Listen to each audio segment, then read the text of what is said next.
Sir medical కాలేజీల విషయంలో కూడా మీరు వచ్చి 100 డేస్ కూడా కంప్లీట్ కాలేదు. అంటే లాస్ట్ గవర్నమెంట్లో తీసుకొచ్చిన మెడికల్ కాలేజీలు ఆగిపోతున్నాయి. తర్వాత మెడికల్ సీట్స్ అన్ని ఆయన ఇచ్చిన జీవో ఒకసారి చదువుకోమనండి. ఆయన ఒక జీవో ఇచ్చాడు, ఆయన ముఖాన్ని తగిలిస్తా రాష్ట్రాన్ని తిప్పేదానికి.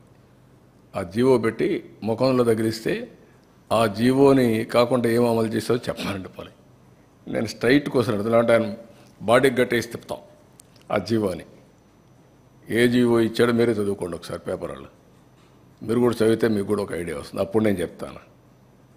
ఇలాంటి నేరస్తులకి నేను చెప్పేది ఏంటంటే, బాబాయిని చంపి నారాసుర రక్త చరిత్ర పెట్టేసి తప్పించుకోవాలని ప్రయత్నం చేస్తే అన్నిటిని జరగవు. ఎన్ని తప్పుడు పనులన్నీ చేసి వేరే వాళ్ళ మీద దోసేయాలనుకుంటే జరగవు. ఆ రోజులు అయిపోయినాయి. చెవికి కట్టి చూపిస్తాను ఊరంతా తిప్పి, పిచ్చి పిచ్చిగా అనుకుంటున్నా.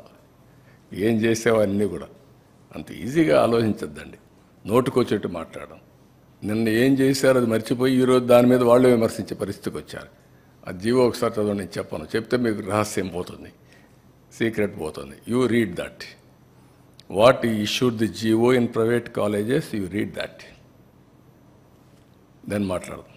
పబ్లిక్లోకి పర్టికులర్గా ప్రభుత్వం మీద ఒక నెగిటివ్ ప్రచారం నేను కాదా, నువ్వు చదువయ్యా, చదువు. నేనని కదా సార్, అంటే ప్రభుత్వం పైన మీరు కష్టకాలంలో క్రైసిస్ నుంచి నేనేమంటానంటే, అంత ఇరిటేట్ అయిపోవాల్సిన పనిలే వీళ్ళ గురించి.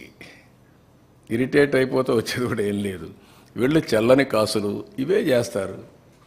నేరస్తులు ఏమంటారు, ఇదే చేస్తూ ఉంటారు.